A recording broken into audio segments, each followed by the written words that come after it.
All right, so today we're going to talk about the crust in motion. That is Chapter 5, Section 1 in our book. It starts on page 144 and ends on page 151.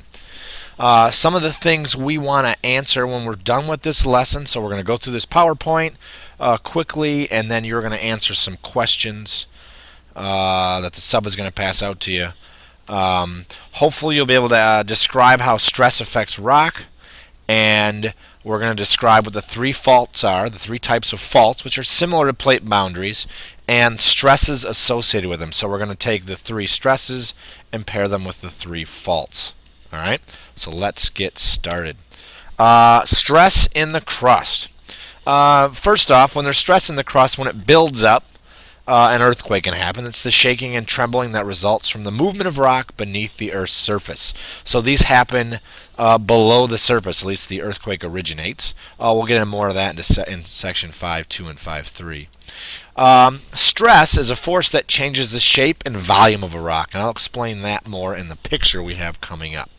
All right, so we're either squeezing rock together, pulling apart, or we're kind of sliding it past each other. So again, these are very similar to our plate boundaries, divergent, convergent, and transform. In fact, they go together. A fault is basically just a smaller version of a plate boundary. Basically, plate boundaries squeeze rock together and cause little fractures away from the plate boundary, and that's what a fault is. So, anyway, energy is stored in rock until the rock breaks or changes shape, and that breaking or changing shape is what causes an earthquake. All right, types of stress. There are three types of stress. Shearing is rock that pushes in opposite directions. All right, so pushes rock in opposite directions. They always call this like scissors, okay? Side to side. This is similar to what happens in a transform plate boundary. We have tension. That's pulling the rock apart. All right, this was similar to a divergent boundary. I remember we did the gum in your mouth and pulling on it. It got really thin in the middle. The same thing happens with tension. And compression pushes rock together. So let's say what these all look. Let's show what these look like. So we have these pictures. So before stress, the rock, everything's flat. This is what it looks like when we start. Shearing is these rocks sliding horizontally past each other. All right, and so the rock will catch on layers down here, and when that force builds up, it'll slip, and that causes an earthquake. Tension is rock moving in opposite directions, so our fault line's somewhere in here, and it's thinning of the crust. All right, so again, it's getting thinner in the middle, less volume here than in the past. And compression's the exact opposite, pushing the two sides together. It gets thicker in the middle. All right, and so there's more volume on a compression.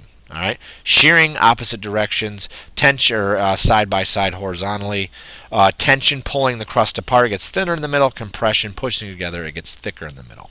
All right, so a fault. A fault is a fracture along which visible displacement can be detected on one side relative to the other. So when we look at these, we're really looking at rock layers, and I'll show you what that means in a second. There are parts of faults we want to get familiar with, and the first one is a footwall. That's the portion on the bottom. And a hanging wall, that's the portion on the top.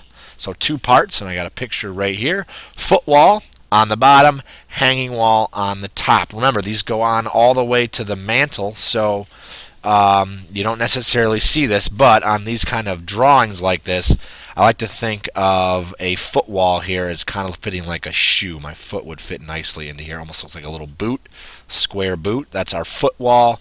And the hanging wall, I always say you could hang. If this was still around after an earthquake, this jagged piece here, a guy could hang off here. So hanging wall.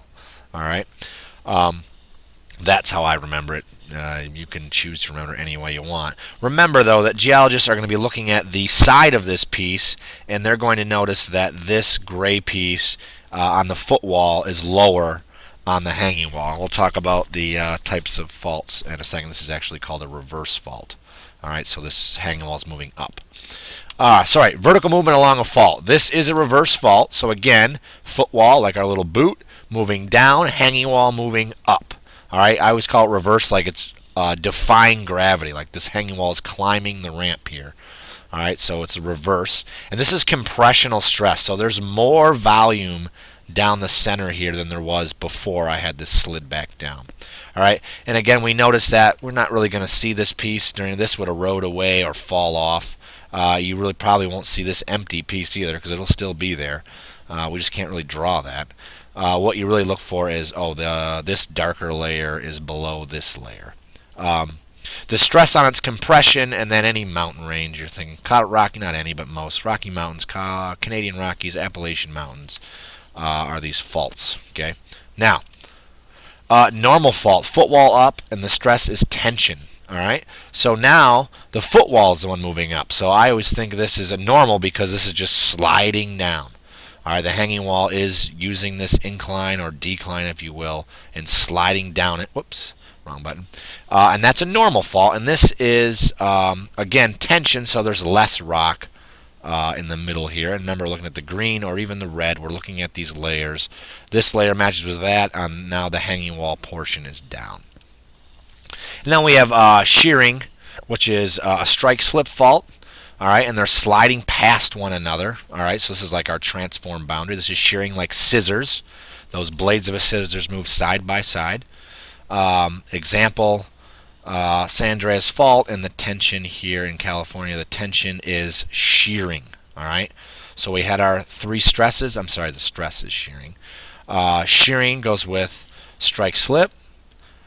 Tension goes with normal fault, and compression goes with reverse fault. So just kind of summarizing what we've talked about there. I hope this video helps, and I will see you guys on Friday.